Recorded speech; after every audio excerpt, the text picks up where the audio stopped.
हरियाणवी भाषा में भगवत गीता प्रस्तुत करता स्वयं प्रकाश शर्मा। दूसरे अध्याय का दूसरा भाग।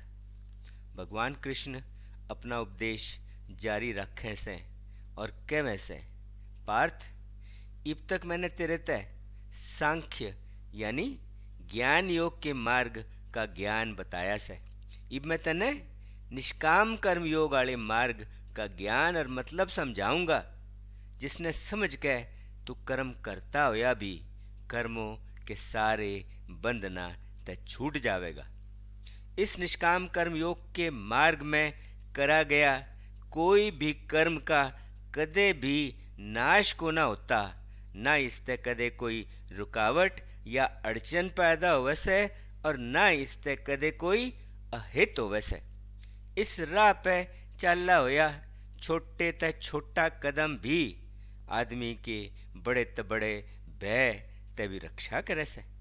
इस कर्मयोग के राह पर चलने वाले पक्के इरादे आले दृढ़ संकल्प आले लोगों की बुद्धि ते एक ही होवे से, यानी उनकी बुद्धि एक ही दिशा की ओर केंद्रित होवे से, जबकि अनिश्चित ते चंचल मन वाले लोगों की बुद्धि एक न होके घनी शाखाओं में बटी हो से और उनके विचार भी बिखरे हुए ते अनंत होवे से। अज्ञानी लोग जो फूलना जिसी सुंदर बोली बोले से और जो शास्त्र ने समझे बगैर शास्त्रा के शब्दा में ही आनंद लेवे से, इसे लोग शास्त्रा के वाद विवाद में और शास्त्रा की कर्मकांड की क्रियाओं में ही उलझे रहे से, जिसके कारण वो नु समझते हैं कि न छोड़ और कुछ भी कोना, यो ही सब कुछ से। उन सारे लोगों के मन उनकी स्वार्थी कामनाओं, उनकी स्वार्थी इच्छाएं तब भरे रहे से।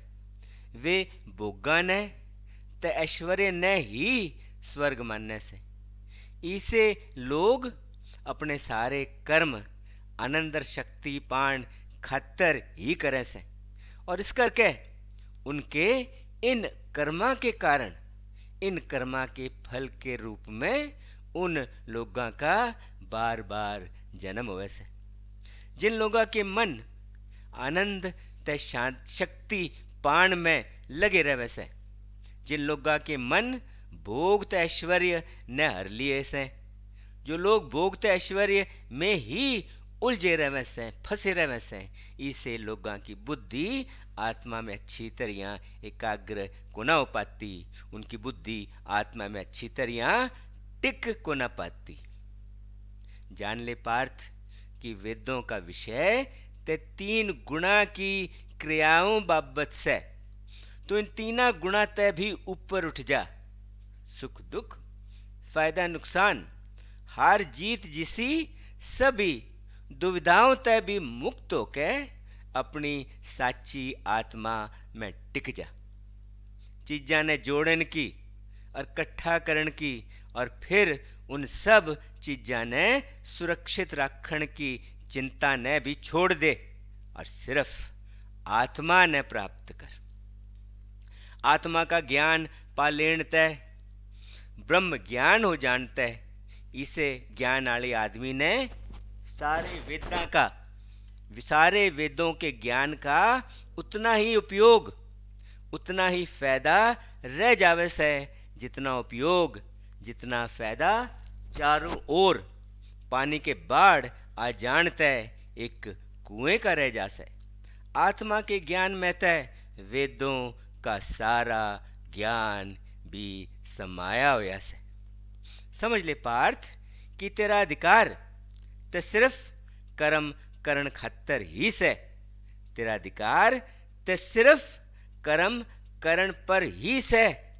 उस कर्म के फल पे तेरा अधिकार कति नहीं से। तेरा लक्ष्य तेरा निशाना कर्मा का फल कदे ना हो और ना ही कर्मा ने त्यागण की इच्छा कदे भी तेरे मन में आवे।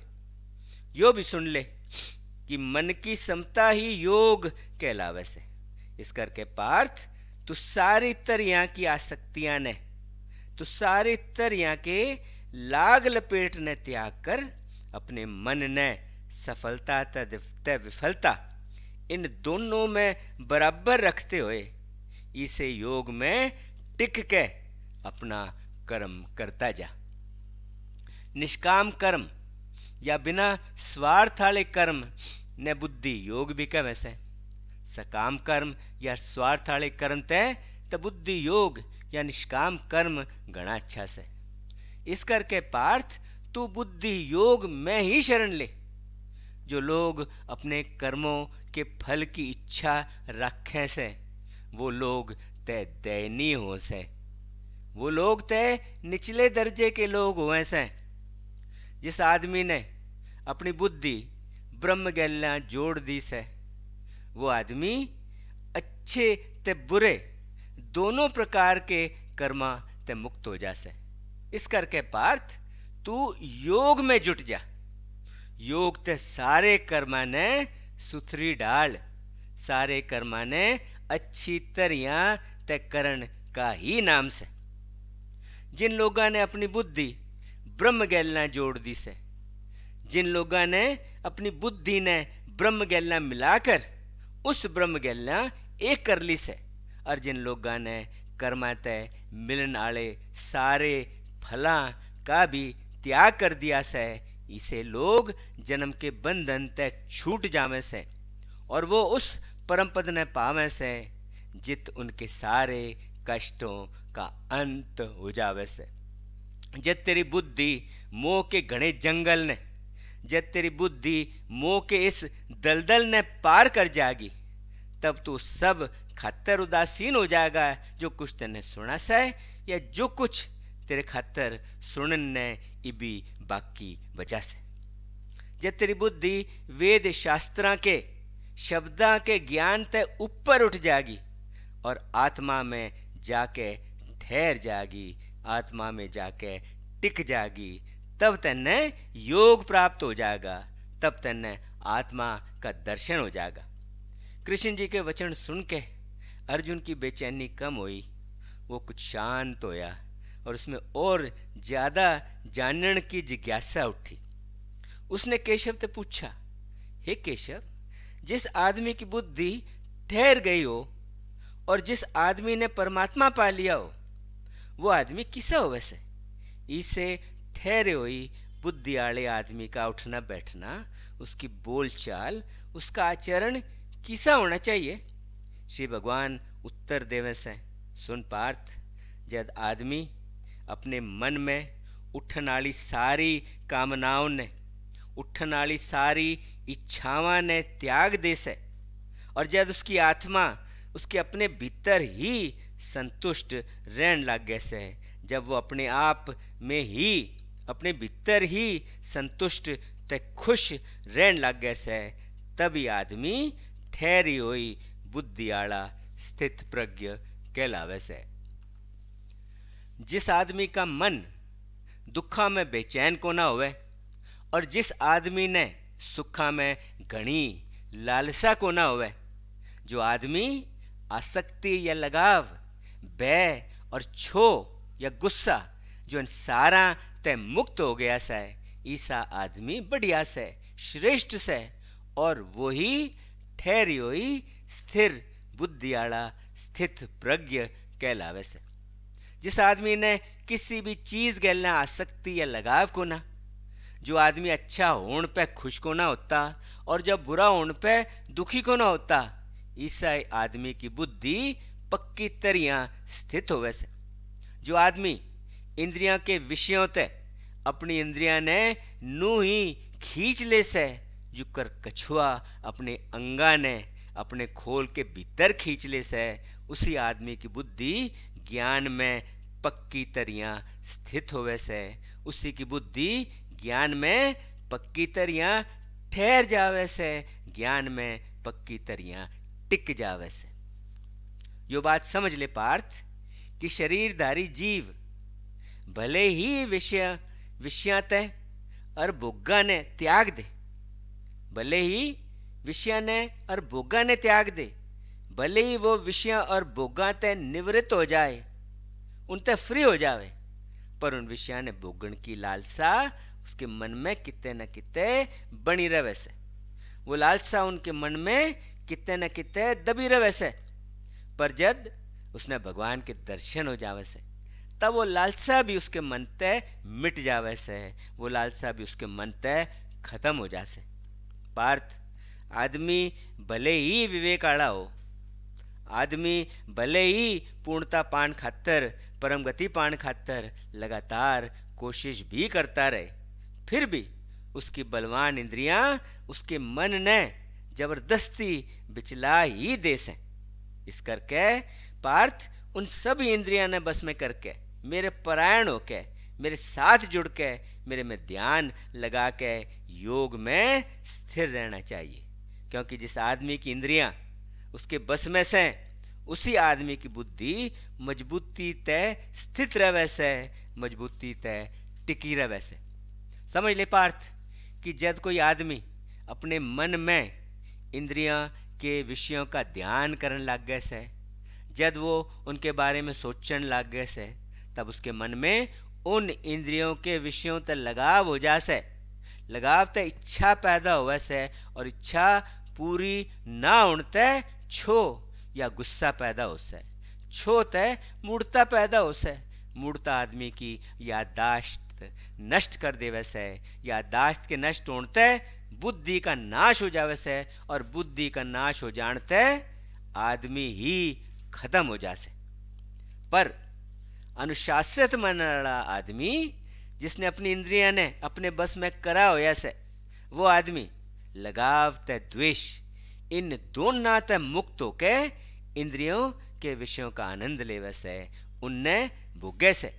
इस आदमी आत्मा की पवित्रता, आत्मा की शुद्धता ने पाले से, और आत्मा की इस पवित्रता ते, आत्मा की इस शुद्धता ते उसके सारे दुखा का अंत हो जासे।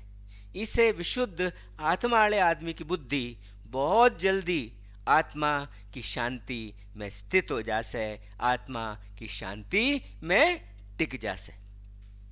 असंयत आदमी में स्थिर बुद्धि को ना होती।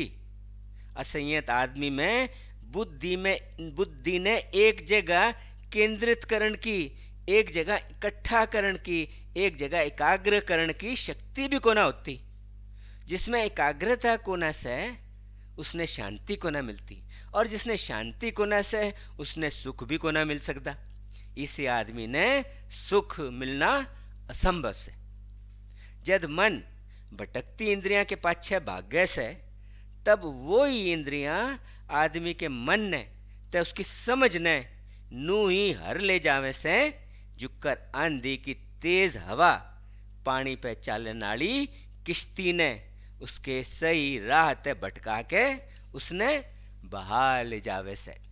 पर जब आदमी अपनी इंद्रियां ने उनके विषयों ते सारी ओर ते और सारे प्रकार ते दूर खींच ले से, तभी उसकी बुद्धि पक्की तरियां स्थिर हो जासे, पक्की तरियां टिक जासे। सारे प्राणियों खातर जब रात होवे से, उसमें संयमी जागे रहे से, और सारे प्राणियों खातर जो जागण का बखत से, वो इसे संयमी खातर रात होवे से, वो उस खातर सोण का बखत होवे से। आदमी ने समुंदर जैसा होना चाहिए। समुंदर अनेकों नदियों के पानी ते चारों ओर ते सदा भरते रहने पर भी हमेशा स्थिर ते शांत ही रहे से। इस तरह जिस आदमी की सारी कामनाएं, जिस आदमी की सारी इच्छाएं उसके भीतर उसने बिचलाए बगैर और बिना उसमें कोई खराबी पैदा करे उसमें समाती रवे, और वो समुंदर की ढाल हमेशा स्थिर ते शांत ही रवे से, उसी आदमी ने शांति मिले से। पर जो इच्छाओं के पाछे भागता रहे से, उसने शांति कदे न मिलती। शांति आदमी ने तभी मिले से जब वो अपनी सारी इच्छावां ने त्याग दे से, जब वो लालसा ने मिटा के कर्म करे से, जब उसने किसी भी वस्तु किसी भी चीज गेलना आसक्ति या लगाव को न रहता, और जद उसमें अहंकार की भावना भी को न रहती। पार्थ, यो दिव्य दशा से, यो ब्रह्म ने पाण आली स्थिति से, जो उसने एक बार पाले से वो फिर कदे भी मोह में नहीं पड़ता, वो फिर कदे भी मोह के बंधन में नहीं बंधता।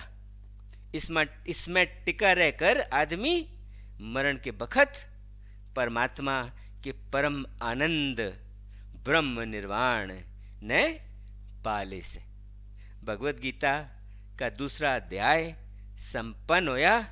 ओम शांति शांति शांति। ओम।